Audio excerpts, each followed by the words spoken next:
در این هفته مهمان داریم که در پشت دیوارهای پنهان زندان بگرام سپری نموده است. دلیلی که آمریکایی‌ها در بگرام قرآن عظیمشان را آتش داد، یک عکس خنزیر اونجا کشید، در زیرش نوشته کرد که پیامبر مسلمان حضرت محمد صلی الله علیه و سلم نامش نوشته کرد. توربر خلطر از سر ما اونجا نوشته بود که نعوذ بالله اینجا خدا وجود نداره.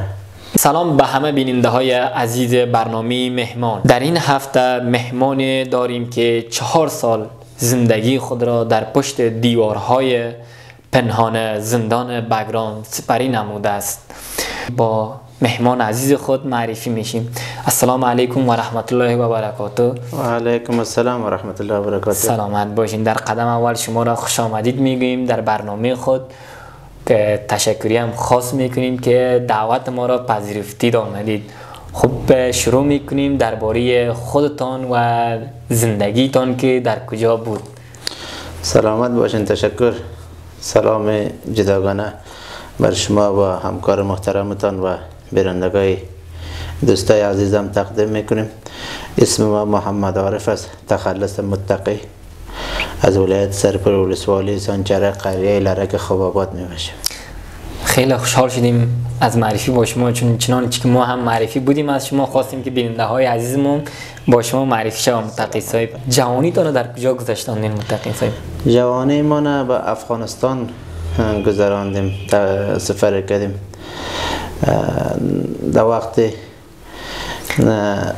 در وقت خوردی و پیش پدر خود درسای کتابای دینی را تقریبا تا خیلی جای خواندیم. پدر معلم دین هستند ماشاءالله، خداوند حفظشون کنه. سلامت باشین. یک 20 ساله بعد 20 ساله شدن بعد در مدرسه در مزار شریف در مدرسه رفتیم. اینجا چند سال در مدرسه خواندیم و در قبالش مکتب هم میخواندیم. صنف 12 مکتب از مزار شریف خلاص کردیم. ای ماشاءالله. تحصیلتان تا صنف 12 و مدرسه هستند دیگه متقی؟ بله صاحب. نه، در مکتب تا صنف 12 است. خب مدرسه هم خیلی خواندیم، کتابا را تا یک جای خواندیم. ماشاءالله. خب متقی صاحب، شما چنانچه که ما میدانیم در زندان هم رفتین، چطور شد ماجرایی را بر ما میگی؟ ما در وقت جمهوریت 2 بار زندان شدیم. بار اول کجا؟ بار اول در مزار شریف زندان شدیم، تقریبا 13-14 سال پیش بود. به کدام دلیل؟ دلیلی که آمریکایی‌ها در بگرام قرآن عظیمشان را آتش داد، یک عکس خنزیر اونجا کشید، در زیرش نوشته کرد که پیامبر مسلمان حضرت محمد صلی الله علیه و سلم نامش نوشته کرد. بعد از او به سر تا سر افغانستان تظاهرات بود در ضد هم کارهایی که خارجی ها انجام داده بود. آمریکایی ها در اون تظاهرات اشتراک کرده بودیم، در اونجا باز بند شدیم در مزار. به خاطر شما را زندانی کرد که چرا در مقابل آمریکایی که قرآن به آتش کشیدن و به حضرت محمد صلی الله علیه و سلم توهین کردن شما مظاهره کردین، گفته شما را زندانی کرد؟ و اونجا از طرفی که زندانی شدین آمریکایی ها؟ نه، از طرف داخلی ها زندان شدیم. استادتا و وقت والی بلخ بود مزار و امر کرده بودن که یک تعداد مردمایی که از قطعه خاص بود، هم طیاره و زمینی و آسمان آمد،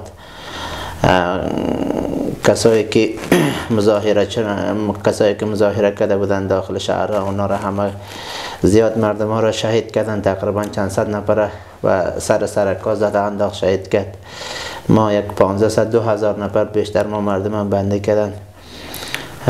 شهید هم ساختن. زخمی و شهید به حد زیاد بود. خداوند جایشان جنت. سلامت باشین. باز ما مردم ها بردن طرف زندان. یک چند مدت در زندان بودیم. و چطور شد که از زندان شما دوباره از اینجا خلاص شدیم؟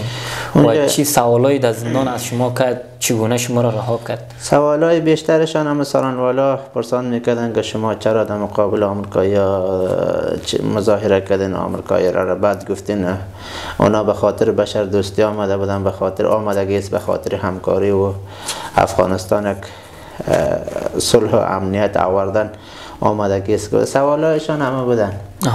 دوباره چطور شد شما را آزاد کردن از اینجا؟ یکی از استادای ما باز ضمانت استادای بزرگ مدرسه ما باز ما آزاد شدیم.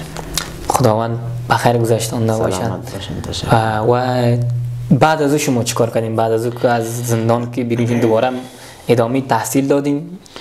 بعد از او باز حالت دیدیم که حالت خیلی وحشتناک است، حالت خراب است. خب قبلا هم استادا میگفتن که بارها در قرآن و میخواندیم، در اونجا آیت جهاد میخواندیم. این رقم یک وحشت و ظلم علنا با چشم سر ندیده بودیم. بعدا دیدیم که واقعا یک ظلم ستم به حد از طرف دولت جمهوریت و افغانستان و کسایی که مسلمان هستند در حق اونا ظلم میشه. بعد از او باز در جهاد برآمدیم، تحصیل خودم ماندیم، در صف جهاد برآمدیم. بعد از این چگونه شد که شما در بار دوم زندانی شدیم؟ بار دوم ما 1396 بود. بعضی مشکلات هایی که در ما پیش شده بود، مریضی و خانه یکی از دوستای من، یک دکتر صاحب است، در مزار بودیم. از طریق جاسوسا و امنیت ملی جمهوریت خبر داده بودن. در اونجا باز سر ما مردم چاپه زد و ما مردم دستگیر کرد. باز طرف کابل باز انتقال داد. در کابل در زندان انتقال داد؟ بله، اول در ریاست چیل میگفتن، در کابل در اونجا برد. تقریبا 70 روز در اونجا بودیم. چگونه جای بود ریاست چیل؟ مثلا تحت امر جمهوریت بود یا هم تحت امر آمریکایی‌ها بود؟ نه، در اونجا جمهوریتیا بودن، همه جمهوریتیا بود. ظلم ستمشان به حد زیاد بود. خامخواه همیشه دو سارنوال می آمد. یک اتاقای تنهایی ما مردم، یک اتاقی که تقریبا 1 متر برداره و 1 متر درازیش است، در اونجا بودیم. من تشناب و جای خواب همه داخل یک جای بود. همه داخل همه اتاق؟ داخل همه اتاق بود. فهمیده نمیشد که شب بود روز بود. یک جای وحشت ظلم در اونجا بودن.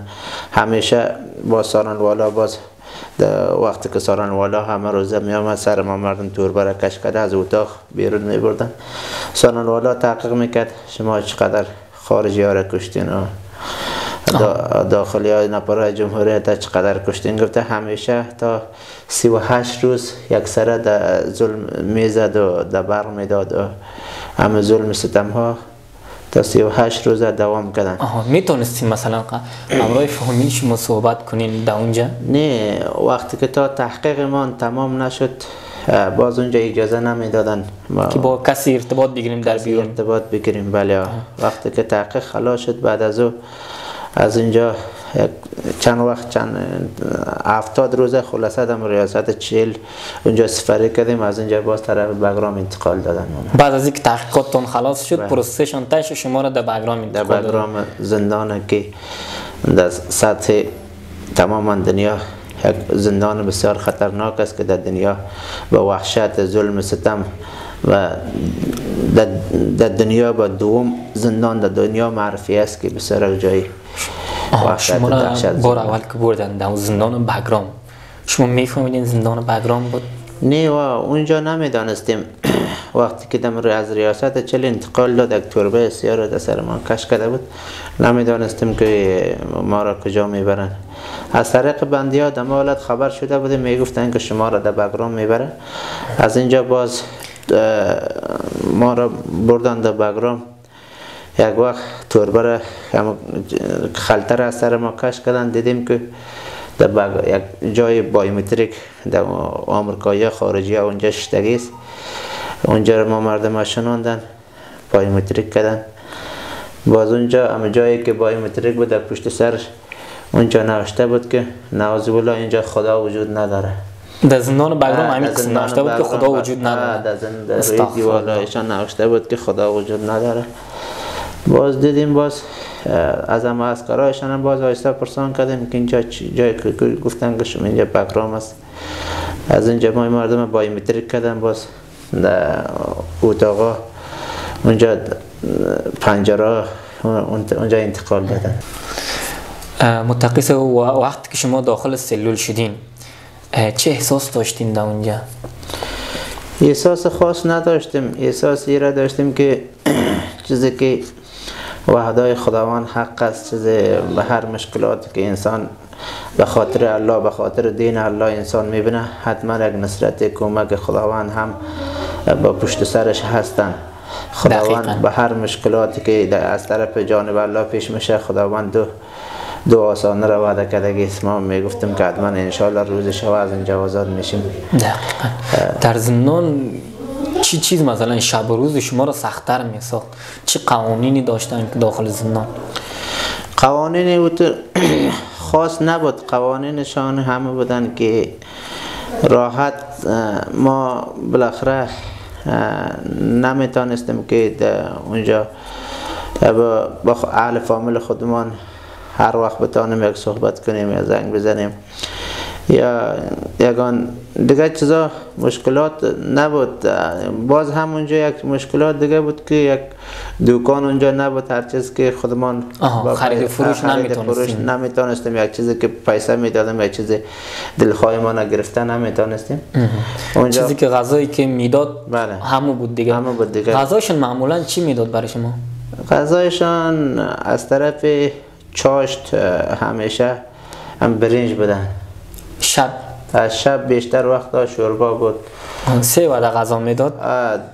از طرف صبح هم همراه چای خشک و بوره و نان بدن. بعد رفتار سربازا چطور بود؟ شکنجه و مثلا آزار اذیت جسمی و روحی داشتین؟ آزار شکنجه و در وقتایی که بگرام به دست آمریکایی ها بودن و سرپرستیش تماما بندیار خود آمریکایی ها میکردن و قدر بندی ها قسم میکنن زیاد ظلم ستم از طرف خارجی ها نبود. میگه اونا یک شعارشان به وطن، به خاطر وطن دوستی و به دموکراسی وطن دوستی همونا بود. اونا لقدر میگه ظلم ستم در وقت اونا نبود. میگه بعد از اینکه در اردو تحول دادن 1395 در اردو تحول داد، وقتایی که ما رفتیم اختیارات بگرام به دست اردو بود. باز اونا خیلی ظلم ستمای به هر بانه میگفتن که شما تروریست هستین، وطن خراب کردین و به هر بانه بندی ها را از اتاق میکشید بیرون، داد شو میگد اونجا یک تشناب اونجا برده بندی ها را آزار اذیت میداد، میزد، لطکوب میکرد یکان بندی که ند میخوان یا کتاب میخوان. ظلم ستم به حد از طرف جمهوریت یا اردو بیشتر بود، زیاد بود. تماس تلفنی یا هم ملاقات با فامیل داشتید در اونجا؟ ملاقات بسیار مشکل بود. در یک ماه یگان بار ما میتونستیم که ویم 2 دقیقه یا 3 دقیقه با اهل فامیل صحبت کنیم. بعد از این بعض پنجره های و اتاقایی بودن که یک تلفن از طرف هم عسکرها پوتکی، یک تلفن نوکیا 2000 1000 روپیه قیمت داره، 50000 افغانی آورده میداد. یک بطری که 1900 روپیه ارزش داره برای 5000 افغانی برده می آورد. در بندی ها میدادن. باز خود عسکرها در اون طرف در کشف در امنیتشان خبر میداد که فلانه اتاق تلفن است. یک روز 2 روز از مابین تیر میشد، تیر نمیشد، امنیت اما استخباراتشان دوباره پیدا میکرد، دوباره می آمد چاپه میزد، هم تلفن ها را پس میبرد. یک تلفنی که 2000 قیمت داشته در سر شما 50000 میفروخت. 50000 افغانی سر ما میفروختن. بعد با فامیل ارتباط میگرفتین؟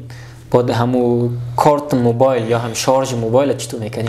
شارژ موبایل را از طریق در خانواده زنگ میزدیم، از طریق دوستا هم دیالا بعض دوستا هم بودن که زنگ میزدیم میگفتم که یگان کارت روان کو، میگفتن که صحیح هستن، باز دیگه گرفته میرفت، دوباره جواب نمیداد، دوباره زنگ جواب نمیداد. بیشتر هم از طریق پدر مادر برادر همونا بر من باز کارت میخواندن از بیرون. خب در این 4 سال چه تجربیاتی را شما بیشتر متحمل شدین در زندان؟ بیشترین تجربه که متحمل کردیم اونجا اول انسان خدا آدم خودش شناخت، بعدا قدر پدر مادر آدم دانست، نعمتهای خداوند که بهترین نعمتها به دنیا بر روی زمین ما و شما مهیا نمودگی است. امروز ما و شما از آن استفاده میکنیم. نعمتهای خداوند آدم باز اونجا قدرش فهمید که همه خوردن نوشیدن گشتن بهترین فضای امن آرامی در بیرون ما و شما میگردیم اینا همگیشان یک نعمت های خداوند بود. باز اونجا تجربه بعد از اینکه مشکلات در سر ما آدم آمد باز اونجا فهمیدیم که بعد از این باز متوجه شدیم واقعا زندان جای سختی است. بیشتر تجربه را آدم متحمل میشه. خب چگونه شد که شما را دوباره از زندان آزاد ساخت؟ ما قیدمان باز خیلی زیاد بودن. پدرم باز یک 10 ساله قید در قاضی ها از طریق وکیل پیسه تیر کرده بودن. $10,000 مصرف کرده، یک 10 سال قید ما نخریده بود. قید کم کرده بودن، یک 4 سال تبدیل کرده بود. خریده بودن قید دیگه؟ 10 ساله قید خریده بود و 4 سالش مونده بود. بعد از او وقت ما هم پر شد. اما باز دم تبادله که 50,000 بندره اشرف غنی و قطر با امرای مجاهدین امضا طالبا تبادله کرده بود. دم وقت تبادله باز آزاد شدیم. شما را هم آزاد ساختن دیگه. خب بعد از اینکه آزاد شدین چی کار کردین؟ اولین کارمان اما بود که در بیرون باز ما مردم کشید دم چهارراه حاج عبدالله میگن در کابل اونجا آورد از موتر تا کردن. با یاد الله افتادیم، یک درک نماز خواندیم. باز از اینجا یک تلفن خردترک باز پیدا کردیم، در الفامل خبر دادیم و گفتیم که از زندان آزاد شدیم، حالا بخیر طرف خانه میاییم. از اینجا باز سرای شمال آمدیم، تیکت کردیم باز طرف مزار آمدیم. خوب است، ماشاءالله آزاد شدین بهترین است. فعلا که مثلا در خانه آمدین، بعد از اینکه شما در خانه آمدین با چی شغل مصروف شدین یا دوباره رفتین به صف مجاهدین؟ اونجا وقتی که در خانه آمدیم ما ساحه خانه ما که هستن فعلا در ولسوالی سانچره قریه خوجی سرخ میگه بوده باشه ما فعلا اونجا سر خط بود. هم از طرف روز از طرف شب مجاهدین می آمد، از طرف روز دولتی ها بود. باز چند مدت که در خانه بودیم از طرف روز شب روز همیشه مجاهدین ما را دیدن می آمد و زیاد مجاهدین آمدن، مسئولین کلانا دیدن آمدن. باز هم دوباره از طریق امنیتی ها دولتی ها پس ما تعقیب شدیم. دوباره پدر ما را خواستن، گفتن که یک قدر طالبا بچه تو را دیدن می آید، پس بچه دوباره در طالبا پیوست میشه. هم یک تعداد مردم های هربکی هایی که ما داشتیم طرف های کاریز به طرف فرار کرده رفته بودن، اونا زیاد اخطارا دادن. باز ما را مجبور کردن باز دوباره در صفحه مجاهدین دیدیم که ظلم ستم که در بگرام بود، در اونجا دیدیم. باز هم آیات های قرآن هم میخواندیم، چیزی که وعده الله بود. ما گفتم بیا دوباره انشالله در امرای مجاهدین پیوست شدیم تا روزی که فتوحات آمد در صف تا امروز از امرای صف مجاهدین هستیم. بعد از اینکه شما از مناظرین چی چالش های بیشتر شما متحمل شد؟ چالش های بیشتر هم اقتصادی بود. پدرم خودش هم یک عالم دین بود، $5,000 از کسی گرفته بودن، $5,000 هم از کسی، $10,000 اینا گرفتن، رشوت داده بودن. اما مشکلات اقتصادی حالی هم نتونستم هم پیسه را قرضای مردم خلاص کنیم. واقعا قرضای سخت است دیگه. بیشتر افغانای ما در این قرضداری دوچار هستن. بعد از باز نامزاد بودیم، خانه به خود جمع کرده گرفتیم، خیلی قرضدار اونجا شدیم. حالا هم تنها مشکلات اقتصادی هستن فعلا. انشالله قرضداری های خلاص شود. سلامت باشین. تشکر. چی انگیزه یا چی مشوره یا نصیحت به جوانان میکنید؟ جوانای ما یک بار دو بار در تلویزیون ملی هم در کابل هم صحبت کردیم، گفتیم که هر جوانی که برادر که به هر رشته ای که تا حال درس خواندن تحصیل کردن، ما تاکید ما است که برادرها کوشش کنن هم رشته خودشان را به آخر برسانه. خب در اونجا هم ما با مسئولین بزرگا گفتیم که گفتم هر جوانی که به هر رشته که درس خواندن تحصیل کردن زحمت کردن با جوانا در رشته که مسلکیشان است باید وظیفه داده شود. خب آرزو حواسشان برسه. انشالله جوانا کوشش کنه که به خاطر آبادی کار به حل کار سپرده شود، به خاطر آبادی وطن، به خاطر امنیت آوردن به وطن که دشمنای ما و شما امروز از هر طریق میخواه که در افغانستان نااتفاقی ناامن را بیاره. انشالله از جوانا میخواهیم که خدمت به ملت، خدمت به وطن خودش بکنه. دقیقاً آمین. خیلی سخنان ارزنده گفتین که ما هم رسیدیم به پایانی برنامه. یک گفتنی خاص هم داریم که کامرا در خدمت شماست که بفرمایید. کدام گفتنی خاص نداریم. خب چیزی که بود دقیقا ما درباره زندگیتان و زندانی که بگرام معلوماتی که ارائه کردین، روزهای سختی که اونجا دیدیم واقعا دردناک بود و خصوصا جای دردناکش برای من دو جایش بود که یکی آتش زدن قرآن و توهین به حضرت محمد صلی الله علیه و سلم و دوم که اینجا دیگه خدا وجود نداره. واقعا یک حرف سنگینی است که در ملت مسلمان خیلی از آزار اذیت هایی که میشدن خیلی ناراحت کننده بود و امید که دوباره این قسم یک روزا تکرار نشود ان شاء الله. سلامت باشین. خب سلام. پایانی برنامه متقی صاحب دوباره شما را دیگه تشکری میکنیم که دعوت ما را پذیرفتین و خوشحال ساختین که ما را با سخنهای نابتان که لایق این دیدین که تا با ما شریک بسازیم و با بیننده ها. سلامت باشین. تشکر. خداوند شما را حفظ داشته باشه. سلامت باشین. در کارهایتان انشالله خداوند شما را فیروز موفق داشته باشه که ما را لازم دیدین اینجا دعوت کردن. یک جهان تشکر از شما هم از بینندگان محترمتان. سلامت باشین. خب تا این دم با برنامه با ما بودید بیننده های عزیز. برای ویدیوهای بیشتر میتونید کانال را سابسکرایب کنید و نظریات خود را در کامنت بنویسید. برای مهمان هفته بعد شماری که در دسکریپشن ویدیو هستن با ادمین ما در ارتباط باشین. شما را به خداوند یکتا و بی‌نیاز میسپارم.